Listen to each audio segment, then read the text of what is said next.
അങ്ങനെ വടകര കാഫിർ സ്ക്രീൻഷോട്ടിന്റെ സത്യാവസ്ഥ വെളിച്ചത്ത് വന്നിരിക്കുകയാണ്. പതിവ് പോലെ ഇടതുപക്ഷക്കാർ തന്നെയാണ് പ്രതികൾ. നിങ്ങൾ ആരെങ്കിലും ഞെട്ടിയോ? ഞെട്ടില്ലെന്ന് ഞങ്ങൾക്കറിയാം. ഈ ജാതി തറ വേലയൊക്കെ കാണിക്കാൻ നമ്മളല്ലാതെ വേറെ ആര് സഖാക്കളെ? നിങ്ങളെ ഇത് ചെയ്യൂ എന്ന് കേരളത്തിലെ എല്ലാ ജനങ്ങൾക്കും അറിയാം. അന്ന് കാഫിർ സ്ക്രീൻഷോട്ട് പ്രചരിച്ചതും CPM പരാതി നൽകിയിട്ട് പിണറായി പോലീസ് കേസെടുത്തത് ലീഗ് പ്രവർത്തകൻ ഖാസിമിനെതിരായിരുന്നു. അദ്ദേഹത്തിന്റെ പേരിലാണ് ഈ വിരുദ്ധന്മാർ സ്ക്രീൻഷോട്ട് ഉണ്ടാക്കി വിട്ടിരുന്നത്. ഇരയാണ് താനെന്ന് പറഞ്ഞിട്ടും കേൾക്കാതെ അദ്ദേഹത്തെ കസ്റ്റഡിയിലെടുത്ത പോലീസ് പിന്നെ തെളിവൊന്നും കൂടാതെ പറഞ്ഞു വിടുകയായിരുന്നു. എന്നാൽ അനീതിക്കിരയായ ഖാസിം യഥാർത്ഥ പ്രതിയെ കണ്ടെത്തണം എന്നാവശ്യപ്പെട്ട് നൽകിയ പരാതിയിന്മേൽ കേസെടുക്കാൻ പോലും തയ്യാറാകാതെ ഉഴപ്പിയ പോലീസിനെ കോടതിയിൽ പോയി മെരുക്കി ഖാസിം കേസെടുപ്പിച്ചു. അങ്ങനെയാണ് പിണറായി പോലീസ് വേറെ വഴിയില്ലാതെ ഒറിജിനൽ കേരള പോലീസായി മാറിയതും ഇപ്പോഴീ കേസ് ഇവിടെ വരെ എത്തിച്ചതും. കാഫിർ സ്ക്രീൻഷോട്ട് വന്ന വഴിയെക്കുറിച്ച് പോലീസ് വിവരിക്കുന്നത് ഇങ്ങനെയാണ്. ഈ വ്യാജ സ്ക്രീൻഷോട്ട് ആദ്യം പ്രചരിക്കുന്നത് ഇടത് സൈബറിടങ്ങളിലാണ്. അതായത് 2024 ഏപ്രിൽ 25 ഉച്ചയ്ക്ക് 2:30 ആദ്യം ഇത് ലഭിക്കുന്നത് റെഡ് എൻകൗണ്ടർ എന്ന വാട്സ്ആപ്പ് ഗ്രൂപ്പിലാണ്. റിബേഷ് എന്ന ഇടത് അനുകൂലിയാണ് ഇതവിടെ പോസ്റ്റ് ചെയ്യുന്നത്.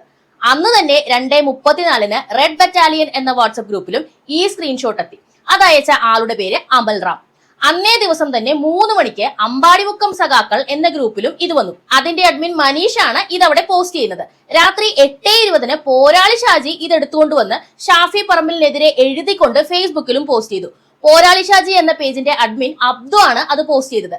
പേജിന്റെ ഉടമ വഹാബ് അബ്ദു എന്നയാളാണ്. അയാളുടെ ഫോൺ പോലീസ് ഇപ്പോൾ പിടിച്ചെടുത്തിട്ടുണ്ട്. ആരും കാണാത്ത ഒരു പോസ്റ്റിന്റെ സ്ക്രീൻഷോട്ട് ഇടത് സൈബർ ഗ്രൂപ്പുകളിൽ ജനിച്ച് വീണെങ്കിൽ അതിന്റെ അർത്ഥം എന്താണ്? ജന്മം നൽകിയത് ഏതോ ചുവപ്പിന്റെ പോരാളി തന്നെയാണ് എന്നതല്ലേ? ഇപ്പോഴിവർ പറയുന്നത് സ്ക്രീൻഷോട്ട് എവിടെ നിന്ന് വന്നെന്ന് അറിയില്ലെന്നാണ്. ഉവ്, അതങ്ങനെയേ വരൂ. അല്ലെങ്കിലും ഇവർ ചെയ്തിട്ടുള്ള ഏതെങ്കിലും തറവേല ഇവർ സമ്മതിച്ചിട്ടുണ്ടോ? നിയമസഭ തല്ലിപ്പൊളിച്ചത് സമ്മതിച്ചിട്ടില്ല. അതും ലൈവായി ആളുകൾ കണ്ടത്. പിന്നെയാണോ ഇത്? അന്ന് കാഫിർ പോസ്റ്റ് പ്രചരിപ്പിച്ചവരെ പോലത്തെ വൃത്തികെട്ട സംഘത്തെ ഞാൻ എന്റെ ജീവിതത്തിൽ കണ്ടിട്ടില്ല എന്നാണ് ശൈലജ ടീച്ചർ പറഞ്ഞത്. ആരാണ് ആ വൃത്തികെട്ട സംഘമെന്ന് ടീച്ചർക്ക് ഇപ്പൊ മനസ്സിലായല്ലോ അല്ലെ?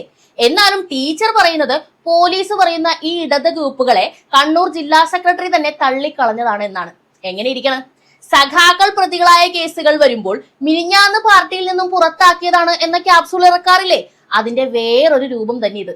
എന്നാലും എന്റെ ടീച്ചറെ ഇങ്ങനെ മലക്കം മറിയാമോ? അന്ന് ഷാഫി പറമ്പിലിനും കോൺഗ്രസിനുമെതിരെ പറയുമ്പോൾ ഇതൊന്നും ആയിരുന്നില്ലല്ലോ ഭാവം. സ്വന്തം ആൾക്കാർ തന്നെയാണ് പണിതത് എന്നായപ്പോൾ ഇങ്ങനെ മെഴുകാമോ?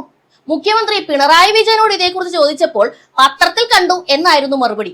ആഭ്യന്തരമന്ത്രി ഇതൊക്കെ പത്രത്തിൽ കണ്ടാണോ അറിയുന്നത് എന്നൊന്നും ചോദിക്കല്ലേ മക്കളെ. ഇവിടെ ഇങ്ങനെയാണ്. ശ്രദ്ധയിൽപ്പെട്ടില്ല എന്ന് പറഞ്ഞില്ലല്ലോ മുഖ്യൻ. അത്രയും ആശ്വാസം. എന്തായാലും കേസ് ഇത്രടം വന്നതോടെ 2 ഗുണങ്ങളുണ്ടായി. ഒന്നാമതുണ്ടായ ഗുണം ഷാഫി പറമ്പിൽ എന്ന നല്ല മനുഷ്യനുള്ള നല്ല പേര് അങ്ങനെ തന്നെ നിലനിൽക്കുന്നു എന്നുള്ളതാണ്. അല്ല, നിങ്ങൾ സഖാക്കന്മാർക്കില്ലാത്ത നല്ല പേര് വേറെ ആർക്കും ഉണ്ടാകാൻ പാടില്ല എന്ന ഒറ്റ ഉദ്ദേശത്തിലാണല്ലോ ഇജാതി പരിപാടിയൊക്കെ നിങ്ങൾ കാണിച്ചു വെക്കുന്നത്. രണ്ടാമതുണ്ടായ ഗുണം പോരാളി ഷാജി എന്ന ക്യാപ്സൂൾ സഖാവിന്റെ യഥാർത്ഥ മുഖം പുറത്തു വന്നു എന്നുള്ളതാണ്. ധൈര്യത്തിന്റെ പ്രതീകമായ ഒളിഞ്ഞിരുന്ന് ക്യാപ്സൂൾ വിതരണം നടത്തുന്ന ഈ സഖാവിനെ ഒന്ന് കാണണമെന്നുള്ളത് പലരുടെയും ആഗ്രഹമായിരുന്നു. അത് സാധിച്ചു കിട്ടി. കേസന്വേഷണം തുടരട്ടെ, സത്യം പുറത്തു വരട്ടെ എന്നൊക്കെ മുഖ്യനും ടീച്ചറും ഒക്കെ പറഞ്ഞങ്ങ് തീർന്ന പാടെ വേറൊരു ട്വിസ്റ്റ് നടന്നിരിക്കുകയാണ്.